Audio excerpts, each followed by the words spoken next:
Offline actually जो होता है, जो 1994 में होता था लैंडलाइन पे, क्योंकि जहाँ तक मुझे याद है मेरे सिटी में गुजरात में 1999 में मोबाइल आए, नोकिया 5110, ठीक है, और मोटोरोला। तो 1994 में क्या होता था कि एक बुक की 5-6 डब्बे लेके बैठा है और अपने ग्राहक बना लिए उसने।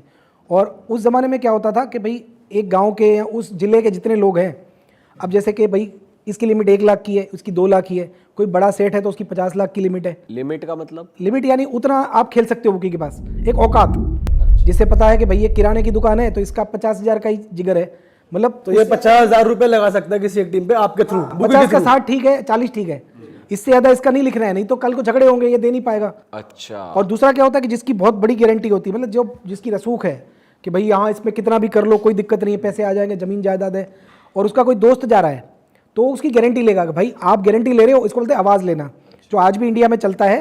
जितने लोग ऑफलाइन बुक आज चला रहे हैं इंडिया के हर जगह, पूरे इंडिया में आज भी चल रही है, क्योंकि वो ट्रेडिशनल वे है। तो कोई अगर इतनी बड़ी वॉल्यूम देना चाह रहा है, उसका बैकग्राउंड चेक होता है देख के कि भाई ये जेन्युइन है? बैकग्राउंड यही होता है कि भाई इसके पास इतनी प्रॉपर्टी है, इतना बड़ा बंगला है, इसकी मंथली इतनी इनकम है, या मान लो कि भाई इस आदमी के पास इतने पैसे हैं, इतनी जायदाद है, ये कल को हार गया 1 करोड़ तो भर सकता है। ओके, तो ये बुकी औकात के हिसाब से अपना नेटवर्क सेट कर लेता है, ठीक है। अब इसमें बुकी का क्या फायदा होता है? देखिए बुकी का फायदा ये होता है कि इसको बोलते हैं एज, हाउस एज। जैसे हर गैम्बलिंग में एक हाउस एज होती है। जैसे बुकी ने फ़ोन उठाया, आज इंडिया और न्यूजीलैंड का कल मैच था, राइट, मैं उसी का एग्जांपल देता हूँ फाइनल, कि भाई इंडिया का रेट ओपन हुआ है 45-7। 45-47 क्या होता है कि जैसे किसी ने अगर 1 करोड़ लगाया इंडिया पे तो उसे मिलेगा 45 लाख, यानी जाएगा 1 करोड़, मिलेगा 45, क्योंकि इंडिया मजबूत टीम है तो फेवरेट का रेट आपको कम मिलेगा। तो ये तो घाटा ही हुआ एक तरीके से। नहीं घाटा नहीं है ना, क्योंकि वो टीम के जीतने का चांस ज्यादा है। 1 करोड़ उस पे प्लस 45, या 1 करोड़ आपको वापस, एक तो आपका आपके पास ही है। Okay okay. 45 पैसे, यानी आपने 1 का रिस्क लिया, मिले 45। ओके, क्योंकि दोनों टीम की टक्कर के हिसाब से, फॉर्म के हिसाब से, आईसीसी रैंकिंग, ग्राउंड कंडीशन, सब के ऊपर से भाव तय होता है बेटफेयर में, जिससे वो सब चलता तो है। ये छोटे बुकी भी बेटफेयर को आइडल मानते हैं। बेटफेयर पूरा वर्ल्ड 200 प्लस स्पोर्ट्स बेटफेयर से ही चलते हैं, और बेटफेयर में कोई एक आदमी भाव नहीं डालता है। मैंने पहले भी बोला, it's work like a share बाजार। लाखों लोग मिलके उसके अंदर अपनी ऑड्स डालते हैं। जैसे मान लो कि इन्होंने डाला कि मुझे इंडिया लगाना, ये सिंपल चीज़ है, मैं बताता हूँ। इन्होंने रेट डाला कि भाई मुझे इंडिया 47 में लगाना है, और मैंने बोला नहीं भाई मुझे तो 45 में ही खाना है, तो उसके स्क्रीन पे आपको भाव दिखेगा 45-7। तो इंडिया के ऑफलाइन बुकी भी क्या भाव चलाएंगे? 45-7।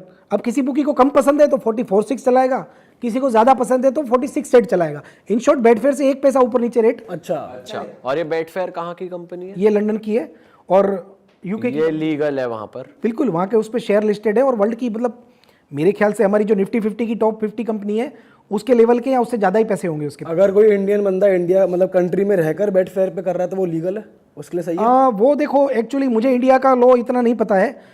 मेरे हिसाब से इंडिया में लाखों लोग खेलते हैं। इवन मैं जब इंडिया में इंटरनेट आया था 1999 में, 96 में आया होगा, सॉरी, जब मैं, मतलब वो छोटा सा मॉडेम होता था तब की बात कर रहा हूँ, रेडिप मेल था जब, याहू मेल, तो उस टाइम पे भी बेटफेयर पे लोग भाव देखते थे, और पैसे तो देखो डायरेक्ट आप डाल नहीं सकते थे बेटफेयर तब भी और आज भी, बरोबर। तो क्या करते थे उस टाइम पे, नेट टेलर, स्क्रिल जैसी एक क्रिप्टो टाइप की डिजिटल करेंसी होती थी, या तो उससे पैसे जाएंगे, या फिर कोई अपने लंदन के रिश्तेदार को बोलता था कि भाई तेरे बैंक अकाउंट में से तू 2000 पाउंड डाल दे।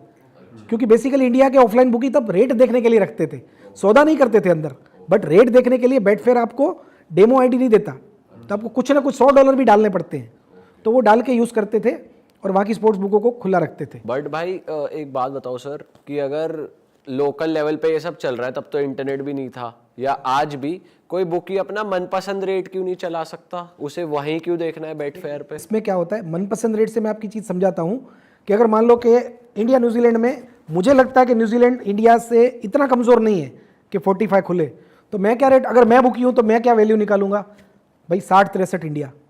अब ये भाई है इंडिया के भक्त, इन्हें तो कोहली और रोहित शर्मा में भगवान दिखते हैं।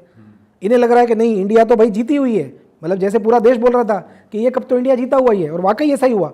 इंडिया ने तो धो डाला सबको, तो ये क्या बोलेंगे भाई इंडिया का रेट 35-7, तो कहाँ मेरा 65, कहाँ इनका 35।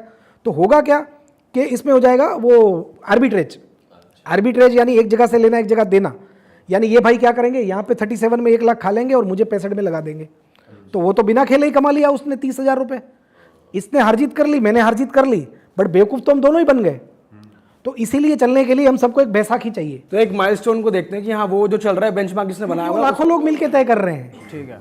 वो बिड पड़ रही है। ठीक है, मैंने आप देखो हर चीज़ में शेयर बाजार बीच में क्यों आती है, क्योंकि दोनों बहनें हैं, जुड़ी हुई है। आज रिलायंस का शेयर हम 1200 रुपये क्यों रख सकते हैं, क्योंकि उसको बेचने वाला है वो बोल रहा है मुझे 1190 में बेचना है, बरोबर, और खरीदने वाला बोल रहा है मुझे 1180 में लेना है, तो 10 फर्क चल रहा है। फिर कोई 79 डालेगा, कोई 81, ऐसे घिसता घिसता घिसता वो आके एक पे रुक जाएगा। तो बेटफेयर भी सेम तरह से काम करता है। मैच में इन्होंने 45 डाला, मैंने 47। अब अगर आप जाके बेटफेयर पे $100 भी डाल दोगे, इवन $2 की भी बेट पड़ती है, $2 आपने 46 में डाल दिए तो रेट हो जाएगा 45-6। अब जिसके पास ज्यादा पैसा वो भाव को खींच के ऊपर ले जाएगा। मान लो मुझे पसंद है न्यूजीलैंड, तो मैं हर भाव में इंडिया खाऊंगा तो 70 हो जाएगा। अगर पूरी दुनिया को इंडिया पसंद है, पूरी दुनिया को, हर कोई बोलेगा भाई 45 है था, एक दिन का 40% ब्याज मिल रहा है, लगाओ। इसने भी लगाया, आपने भी लगाया, ये गिर गिर के 36 हो जाएगा। एक चौके में 32, एक चौके में 22, 2 छक्के पे आ जाएगा 12-13। तो वही तो होता है। आप मैच में रेट ऊपर नीचे इसी वजह से होते हैं कि चॉइस पब्लिक की किस तरफ ज्यादा है। अच्छा, depend on choice okay.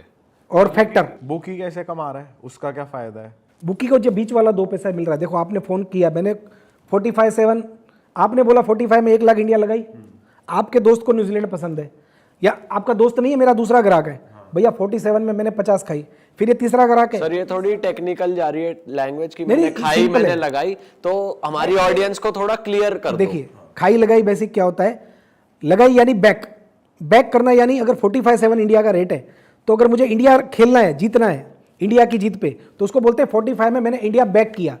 Back means लगाया, और ले किया मतलब आप मुझे लगाओ, समझो, बाय सेल की तरह सिंपल लैंग्वेज में आप समझो। तो अगर आपको इंडिया विन लेना है तो आपको बैक करना पड़ेगा 45 में, नहीं तो बुकी आपको ऑप्शन देता है कि या तो आप मुझे 45 में लगा लो, नहीं तो मैं आपको 7 में लगाऊंगा।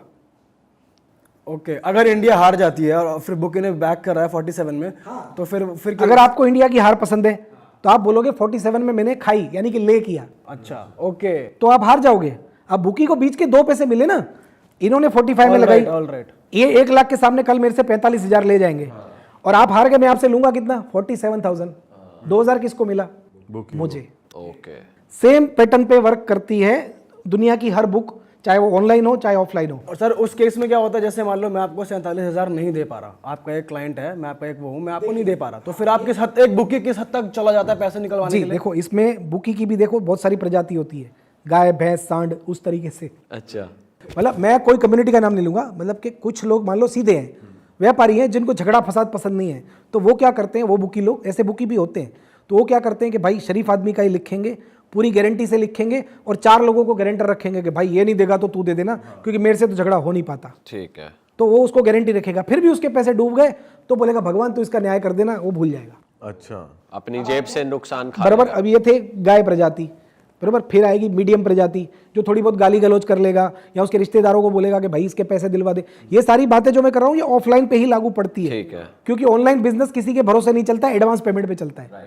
हम जो इंडस्ट्री से हैं, हमारे यहाँ भरोसा नाम का प्राणी नहीं होता है, अच्छा, हम सिर्फ डिपॉजिट पे काम करते हैं। ठीक है, तो हमारे में कभी किसी को तंग करना, धमकी देना वो आता ही नहीं है, बरोबर। ये बेसिकली हम लोग पास्ट से ट्रेडिशनल वेज की बात कर रहे हैं। हाँ, क्योंकि हमने बचपन में देखा है कि पैसों के लिए जो सांड बुकी होते हैं, जो मैंने बोला सांड प्रजाति, मान लो कि जैसे कि भाई गुंडे तो लाखों करोड़ों, क्या कुछ ऐसे भी किस्से थे 20-25 साल पहले कि 20,000 के लिए थप्पड़े मारना तो कॉमन है, 1-2 लाख के लिए किडनैप कर लेते थे, इवन मर्डर भी हो जाते थे 50 लाख 1 करोड़ रुपए के लिए, तो जबरदस्ती जमीनें लिखवा ली जाती थी। आज भी ऑफलाइन में लिखवाई जाती है, देखो इंडिया में आज भी।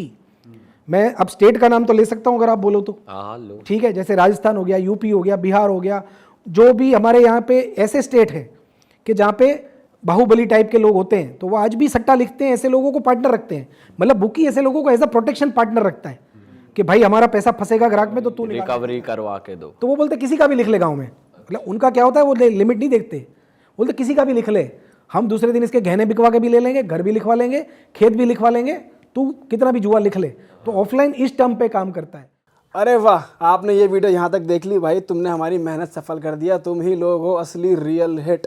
और अगर आपको बहुत मजा आ रहा है ऐसी क्लिप्स में, ऐसी वीडियोस में, तो फटाफट जाइए प्लेलिस्ट पे बिंज वॉच कीजिए और सारी वीडियोस देख डालो और मौज काटो। दैट इज इट, हम मिलेंगे नए पॉडकास्ट में, नए क्लिप में। Till then bye bye, see you, take care, do subscribe.